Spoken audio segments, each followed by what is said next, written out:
বাড়িতে বসে থেকে বা কি করব, বছরের শেষ দিন বলে কথা, শেষ দুটো দিন তো রয়েছে। তার বলে না, যার শেষ ভালো তার সব ভালো। তাই ভাবলাম বছরের শেষে ঘুরেই আসি, তাহলে সারা বছরটা হয়তো ঘুরতেই পাবো।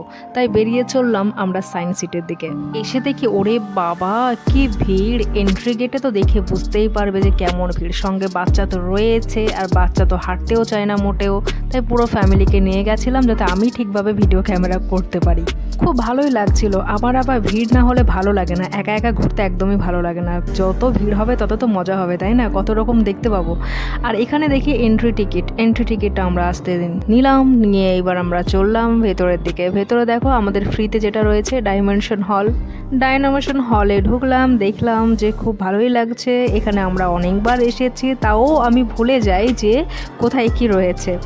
তাই এসে দেখলাম কত পাবলিক রয়েছে। এবার ওপর থেকে একটু ভিউ নিয়েই নিলাম। আর এখানে তো একটা আশ্চর্যের বিষয়, লিফটে ওঠার জন্য এমন লম্বা লাইন রয়েছে না, আমি তো পুরো বিরক্ত হয়ে গেছিলাম। আর তবে সানডে ছিল, বছরের শেষের বলে কথা, শেষ সানডে, তো সেই জন্য সবাই ঘুরতে বেরিয়েছিল। হাজবেন্ডের তো কোনোই কাজ ছিল না, তাই ভাবছিল যে এই বোর্ডের মধ্যে যে সর্ষের তেলটা রয়েছে না, এটাকে হটাই। আসলে এটা কি আমি কিন্তু নিজেই জানি না।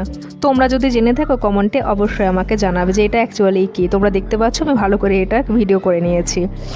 আর সবাই যখন ঘোরোচ্ছে ভাগ্যের চাকা, এস নামে যে অক্ষরটা, সবাই ঘোরোচ্ছে, সেখানেও আমি গেলাম। সবাই ভাগ্যের চাকা ঘুরিয়েছে, আমিও ঘোরালাম, মজা নিলাম। আর কি করব। তবে এতটাই ভিড় রয়েছে না, ক্যামেরা করাটা খুবই চাপ হয়ে যাচ্ছিল। তোমরা দেখতে পাচ্ছ কেমন ভিড় রয়েছে। দেখা দেখি চাষ, দেখা দেখি বাস। এসটা ঘুরছে বলে সবাই এখানেই ভিড় করলো। ঠিক আছে, কোনো ব্যাপার না। এবার বাচ্চাটাকে নিয়ে না শক্তি প্রয়োগ করতে চলেছে এই লোকটি। তো কিছু এক্সপ্লেন করলে ভিডিও শেষই হবে না, তাই চলে যায় একদম লম্বা লাইনে। আমি হাজবেন্ডকে দাঁড়িয়ে রেখেছি, তোমার তো কাজ নেই, তুমি লম্বা লাইন দাও, আমরা একটু ঘুরে ফিরে আসি। তাই আমি চারিদিকে একটু ভিডিও করতে লাগলাম। এইদিকে অনেক মহিলাগুলো নেচার দেখছিল, নেচার প্রিয় সব লোক, সবাই ফটো তুলতে ব্যস্ত, ক্যামেরা করতে ব্যস্ত। আমি তো কোনো কিছু রিয়েল দেখিনি, সবকিছু আমি ভিডিওর মধ্যে দেখেছি। কি আর করব, ভিডিও তো করতেই হবে, তাই না?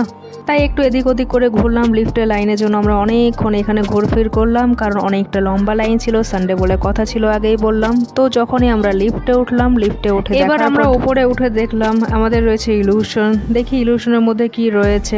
দেখতে পাচ্ছি এখানে চোখটা ধাঁধা লেগে যাচ্ছে। ক্যামেরা তোমরা দেখতেই পাচ্ছ, আমি সব কিছু ক্যামেরা করে নিয়েছি। যারা যেতে পারোনি তারা এখান থেকে দেখে নাও, আমি তোমাদের জন্য সুবিধা করে দিয়েছি, কোনো প্রবলেম নেই। ইলুশনটা দেখলাম, আর কিছুই হলো না। ফিল আর কি হবে। এটা দেখতে পাচ্ছ, এটা লম্বা পাইপের মতো নিচে আসছে, সেটা মনে হচ্ছে, কিন্তু এটা অ্যাকচুয়ালি ঘুরছে, কোনো নিচে নামছে না। এটাই হলো ইলুশন। দেখতে পাচ্ছ সামনে বাচ্চাটি সায়েন্স দিয়ে পড়াশোনা করে, দেখতে পাচ্ছ এই যে উল্টো মাথা ঘুরছে। আমি উল্টো মাথা সোজা মাথা করতে করতে ভাই ক্যামেরা করে নিয়েছি। বললাম তো আমি ক্যামেরার জন্য নিজে ভালো করে কিছুই দেখতে পাইনি।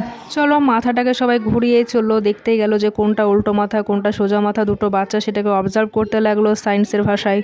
আমি ভাবলাম ঠিক আছে, তোমরা অবজার্ভ করো, আমি একটু পাশের ইলুশনে ঘুরে আসি। এই যে ভাগ্যের চাকা ঘুরছে, মনে হচ্ছে যেন এটা সত্যিই ইলুশনের মতো লাগছে দেখতে, কিন্তু এটা actually colour combination. Illusion just কিছুই না, এটা প্লেন। আমি আমার হাজব্যান্ডকে বলছি তাড়াতাড়ি করো, এইসবে সময় নষ্ট করো না, আরও অনেক কিছু তো দেখতে হবে। ও বলছে না, আবার আমি পুনরায় আসবো, কোনো ব্যাপার না।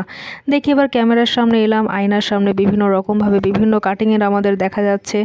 আসলে আমি কিছুই বুঝতে পারছি না। অনেক হলো আয়নায় মুখ দেখা, এবার আমরা চলে যাবো কি নেক্সট যেটা রয়েছে না। আমি অ্যাকোয়ারিয়ামের অনেক ভালো ভালো ভিডিও করেছি, তো অ্যাকোয়ারিয়ামের ভিডিওর জন্য আমি আলাদাভাবে সেটা পোস্ট করব এরপরে। তো তোমরা সেই ভিডিওটা দেখতে থাকবে, কোনো প্রবলেম হবে না। আর পুরো A to Z এর ইকো পার্কের সব কিছুই আমি এখানে ক্যামেরা করে নিয়েছি। যারা দেখতে যাওনি তারা এখান থেকে দেখে নাও, আর পরবর্তী সময় যখন যাবে তাদের একটা গাইড হয়ে যাবে। বাই বাই, ভালো থেকো।